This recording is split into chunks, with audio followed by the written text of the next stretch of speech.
What if I told you that the reason a narcissist keeps disrespecting you isn't because you're not strong enough, not smart enough, or not worthy enough, but because you've been giving them exactly what they want every single time you react? And what if just a few calm, carefully chosen words, spoken without anger, without fear, without explanation, could flip the power dynamic so fast that they'd think twice before ever crossing you again? Because today, you're not going to learn how to argue with a narcissist. You're going to learn how to make them lose their control over you the moment you open your mouth.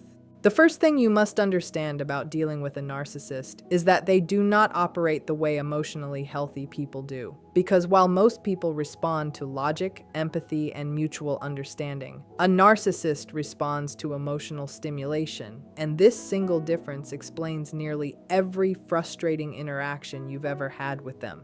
To you, a conversation is meant to solve problems, clear misunderstandings, and create connection. But to them, a conversation is a stage, a place to dominate, provoke, and extract emotional reactions, because emotional reactions are their fuel. Think of it like this. Every time you get angry, cry, defend yourself, over-explain, or try desperately to prove your innocence, you are feeding them energy, and that energy makes them feel powerful, relevant, and in control. It doesn't matter whether your reaction is positive or negative, because attention itself is the reward. This is why they will intentionally say things that feel unfair, exaggerated, or outright cruel, not because they believe those things, but because they know those words will hook you emotionally. The moment you start raising your voice or scrambling to justify yourself, they feel a silent victory because now they have shifted you out of calm thinking and into emotional survival mode. And once you're emotional, you're easier to manipulate. Logic disappears, clarity disappears, and suddenly you're arguing in circles while they stay oddly composed, almost amused, because the chaos benefits them. This is also why long explanations never work with them, because explanations require empathy to be effective, and empathy is not the lens through which they view the world. They aren't listening to understand you. They're listening to find your weak spots, the places where your voice shakes or your words stumble, so they can press harder. When you finally realize that their goal is not resolution, but reaction, everything changes. Because you stop trying to win through reason and start protecting your emotional state instead. You begin to see that the real power is not in saying more, but in feeling less. Not in convincing them, but in refusing to perform for them. Because the second you remain calm, neutral, and unbothered, their supply dries up. And without that emotional fuel, their attempts to provoke you lose their effectiveness, leaving them with nothing to feed on and no stage on which to play their game. The second principle you must understand is that boundaries matter far more than arguments, because arguments invite engagement while boundaries close the door. And with a narcissist, engagement is exactly what they want. Most people believe that if they just explain themselves clearly enough, defend their position strongly enough, or present enough evidence, the other person will eventually understand and behave reasonably. But this assumption collapses when you are dealing with someone who has no real interest in fairness or mutual respect. A narcissist doesn't argue to reach truth. They argue to maintain control, to exhaust you, confuse you, and keep you emotionally entangled, so every time you step into a debate with them, you are unknowingly stepping onto their battlefield where they make the rules. You may come prepared with logic and facts, but they come prepared with manipulation, deflection, blame shifting, and emotional triggers. And that's why you often walk away feeling drained and unheard. Boundaries work differently because they do not require the other person's agreement or understanding. A boundary is not a negotiation or a request. It is simply a statement of what you will or will not tolerate, followed by action. Instead of saying, "Please stop talking to me like that, it hurts me, and here's why," which opens the door for them to dismiss your feelings or twist your words, you say something calm and direct like, "If you speak to me that way, I'm leaving the conversation," and then you actually leave. There is no debate, no emotional speech, no attempt to convince them to care, because caring is not something you can force. The strength of a boundary lies in its simplicity and consistency. The fewer words you use, the less material they have to attack or manipulate, because narcissists love loopholes, and long explanations give them plenty of openings to argue against you. Short statements like, "No, that doesn't work for me," or "I'm not discussing this," communicate self-respect without inviting conflict. And over time, this calm firmness changes the dynamic, because they begin to realize they can't pull you into endless drama anymore. You are no longer trying to win their approval or prove your point. You are simply deciding what behavior you will accept in your life, and that quiet certainty removes their leverage, cutting off the endless back and forth that once kept you trapped in their cycle of control. The third principle is one that feels counterintuitive at first, especially if you are a reasonable, thoughtful person, and that is this: never defend, justify, or over-explain yourself to a narcissist, because what feels like clarity to you feels like opportunity to them. In normal relationships, explaining your intentions or defending your actions helps build understanding and trust. But with a narcissist, explanation is not seen as communication, it is seen as vulnerability. And the more you talk, the more material you hand over for them to twist, dissect, and use against you. The moment you start saying, "Let me explain," you have already stepped into their trap, because now the conversation is no longer about mutual respect. It is about you trying to prove your worth while they sit back and judge, interrupt, and poke holes in everything you say. They may question your memory, challenge your tone, mock your reasons, or deliberately misunderstand you. Not because they are confused, but because keeping you explaining keeps you off balance and keeps them in control. This tactic forces you into a defensive posture, where you feel like you must justify every decision, every boundary, and even your emotions, as though you are on trial and they are the judge. And the longer you stay in that posture, the smaller and less confident you feel. Over-explaining also signals something you don't intend to signal, which is doubt. Because when you pile on reasons and arguments, it subconsciously communicates that you need their approval to validate your choices, and a narcissist immediately senses that dependence. They don't respect lengthy defenses. They respect certainty. A simple, calm statement like, "This is what I've decided," carries more authority than a 5-minute speech filled with details, because it leaves nothing to debate. When you stop justifying yourself, you stop asking for permission to exist the way you choose, and that quiet self-assurance removes their leverage.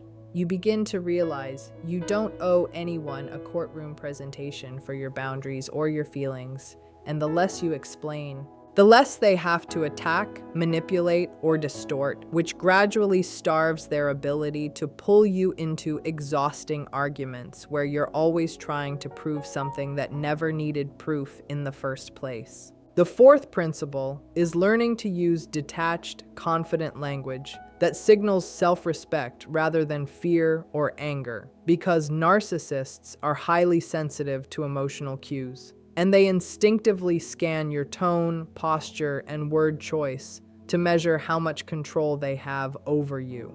If your voice shakes, if your words rush out, if you sound defensive or overly emotional, they read that as insecurity, and insecurity tells them you can still be pushed, pressured, and manipulated. On the other hand, when your language becomes calm, brief, and emotionally neutral, something shifts in the dynamic, because now there is nothing for them to grab onto.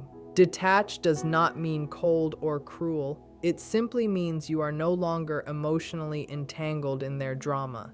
You are speaking from steadiness rather than reaction. For example, instead of saying, "Why are you always treating me like this? It's so unfair and it hurts me," which exposes pain they can exploit or dismiss, you say, "I'm not available for this conversation," or "That behavior isn't acceptable to me," delivered in a slow, even tone. Notice how those statements contain no pleading, no accusations, and no emotional charge. They are facts, not fights.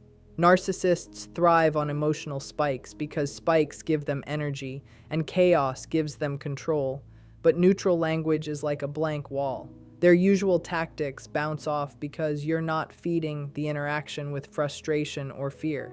Confident language also avoids overcomplicating your message. The more words you use, the weaker you sound, while short sentences communicate certainty and authority. Think about how truly self-assured people speak. They don't ramble or try to convince everyone. They simply state their position and move on. That is the energy you want to embody. When you speak this way consistently, you send a powerful subconscious message that says you value yourself and you are not seeking their validation. And this makes you far less attractive as a target. Over time, they begin to sense that provoking you no longer produces drama or emotional reactions, and without that payoff, their attempts to disrespect or control you lose effectiveness, leaving them with fewer ways to destabilize you and far less influence over your state of mind. The fifth principle is understanding that consistency is what truly earns respect, because with a narcissist, words alone mean very little. But repeated action carries undeniable weight, and if your boundaries change from day to day or depend on your mood, they quickly learn that you can be worn down, negotiated with, or guilted into submission. Narcissists are experts at testing limits, not just once, but repeatedly, because they don't take your first no seriously. They watch to see whether that no holds under pressure. If you say you won't tolerate a certain behavior, but then stay, argue, or forgive it without consequence, you unintentionally teach them that your boundaries are flexible suggestions rather than firm standards. This inconsistency becomes an invitation, almost a challenge, because they realize that persistence will eventually break you. It's similar to training someone how to treat you, whether you mean to or not. Every time you follow through calmly on what you said you would do, you reinforce the message that you respect yourself and that your limits are not up for debate. For example, if you state, "If you raise your voice, I'm ending this conversation," then the very moment they raise their voice, you leave. Not dramatically, not angrily, just quietly and immediately. No second chances, no long lectures, no emotional speeches. The power lies in the predictability. When your actions match your words every single time, they begin to understand that pushing you no longer produces control or chaos. It simply produces distance and loss of access. That loss of access is something narcissists feel deeply because they depend on attention and engagement. So when they see that certain behaviors consistently remove you from their reach, they start adjusting their behavior not out of empathy, but out of self-interest. Consistency also strengthens you internally because you stop second-guessing yourself or feeling guilty for enforcing your limits. You begin to trust your own decisions, and that inner certainty shows in your posture, your tone, and your presence. Over time, this steady alignment between what you say and what you do creates a reputation that you cannot be manipulated or worn down, and that quiet reliability commands far more respect than any argument or emotional appeal ever could. The sixth principle, and perhaps the most liberating of them all, is accepting that your goal is not to win, fix, or change the narcissist, but simply to protect your own peace and personal power, because the moment you make them your project, you hand them control over your emotional life. Most people walk into these relationships with the belief that if they love harder, communicate better, stay patient longer, or finally say the perfect combination of words, the narcissist will wake up one day, take responsibility, and suddenly become respectful and self-aware. But this hope quietly traps you in a cycle of disappointment because it ties your well-being to someone who has neither the capacity nor the desire to change in the way you want. When you focus on changing them, every interaction becomes a test, every argument becomes a mission, and every small setback feels personal, as though you failed to say or do the right thing. And this mindset drains you because you're constantly chasing progress that never truly comes. Narcissists, however, are not motivated by mutual growth or emotional repair. They are motivated by control, validation, and self-preservation. So while you are trying to build understanding, they are simply trying to maintain dominance. This is why so many people feel exhausted, confused, and stuck, because they're playing two completely different games. Trying to win against a narcissist is like trying to win a chess match with someone who keeps changing the rules mid-game. No matter how smart or prepared you are, the outcome is rigged. The only way to stop losing is to stop playing altogether. Protecting your peace means shifting your focus away from their behavior and back onto your own choices, your own boundaries, and your own emotional state. Instead of asking, "How do I make them respect me?" you begin asking, "What do I need to feel safe and calm? And what action will protect that?" And this subtle shift changes everything because now you are no longer reacting to them. You are responding for yourself.